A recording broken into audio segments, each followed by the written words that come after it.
بعض لوگ جب ان کو ملتے ہیں تو انہیں وہ کہہ دیتے ہیں کہ مرزا صاحب نے تو نبوت کا دعویٰ ہی نہیں کیا. کسی کو کہہ دیتے ہیں مرزا صاحب نے مسیح موعود کا جیسا بندہ دیکھا یہ نکتہ سمجھ لیں، شاطرانہ چال ہے. اس نے اپنی کتابوں میں ہر جھوٹ بول رکھا ہے، بہت بڑی مکاری عیاری کے ساتھ، ہر مواد موجود ہے. جیسا بندہ دیکھا اسی طرح کی بات کر دی اور کتاب میں اسی طرح کا مضمون نکال لیا. اس کے لیے ضروری ہے کہ اس پورے تصور کو ذہن میں رکھیں کہ مرزا غلام احمد قادیانی نے سٹیپ بائی سٹیپ ایک دعویٰ نہیں کیا، 12 دعوے کیے. کتنے کیے؟ اور ہر دعوے اس کی کتابوں میں ہیں. آپ میں سے کسی کو دیکھیں گے وہ کہیں گے جی ہم تو انہیں مجدد مانتے ہیں، اور انہوں نے بھی کہا تھا میں مجدد ہوں. یہ ہمارے اوپر جھوٹا الزام ہے، انہوں نے تو نبوت کا دعویٰ ہی نہیں کیا، اور وہ کتاب اٹھا کے اس کا دعویٰ مجدد ہونے کا دکھا دیں گے. عام آدمی کنفیوز ہو جائے گا، کسی کو اگلی بات بتا دیں گے، کسی کو اور بتا دیں گے. اب سن لیں، اس نے پہلا دعویٰ کیا مجدد ہونے کا. جب زمین بنا لی اس کے بعد اگلا دعویٰ کیا محدثیت کا کہ میں اللہ سے کلام کرتا ہوں. اس کے بعد اگلا دعویٰ کیا مہدویت کا، یعنی میں امام محمد مہدی ہوں، جو حضرت مہدی علیہ السلام آنے تھے وہ میں ہوں. پھر جب یہ گراؤنڈ بنا لیا تو اگلے چند سالوں کے بعد دعویٰ کیا مسیحیت مسیح کا، اور کیٹیگوریکلی کہا کہ میں حضرت عیسیٰ مسیح نہیں ہوں، جو حضرت مسیح آنے تھے میں وہ نہیں، ان کی مثل ہوں، سیملر ٹو مسیح.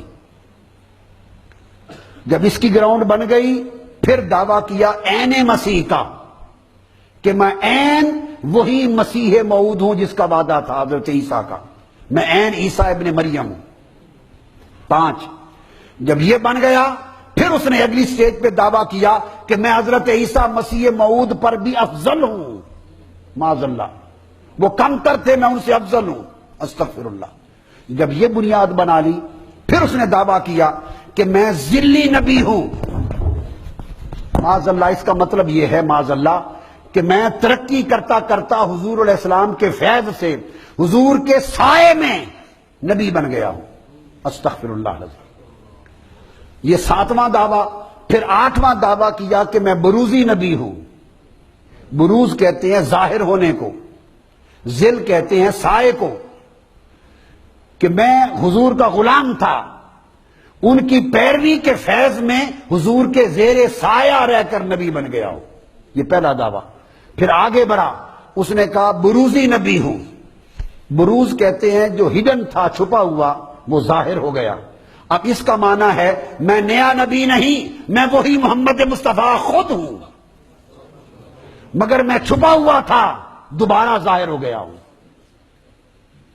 جو زیر سایہ بنے وہ کوئی اور ہوتا ہے، جو خود ظاہر ہو جائے وہ خود ہوتا ہے. ہر دعویٰ دوسرے کا بطلان کرتا تھا، ہر دعویٰ پہلے دعوے کو جھوٹا ثابت کرتا تھا. ایک دعوے کی دوسرے دعوے سے کوئی جوڑ اور میل نہ تھا. وہ گراؤنڈ بناتا، جب مرید ہو جاتے، لوگ مانتے، بنیاد بن جاتی، پھر 2-4 سالوں بعد اگلا دعویٰ. 12 دعوے کیے، تکذیب کی حد. اس کے بعد اگلا دعویٰ کیا نامہ کہ میں نبی ہوں مگر غیر حقیقی نبی ہوں، میرا ٹائٹل نبی ہے، حقیقی نبی نہیں. پھر اس نے کہا میں حقیقی اور تشریعی نبی ہوں، کوئی یہ نہ سمجھے کہ میں بس ایسے ہی نبی ہوں، ایسے ہیرا غیرا نبی ہوں، نہیں، میں حقیقی نبی ہوں، مجھ پر احکام اترتے ہیں، شریعت آتی ہے. اس نے کہا کہ میں وہی شریعت اور احکام رکھنے والا نبی ہوں. میں یہ دعویٰ کیا 10واں.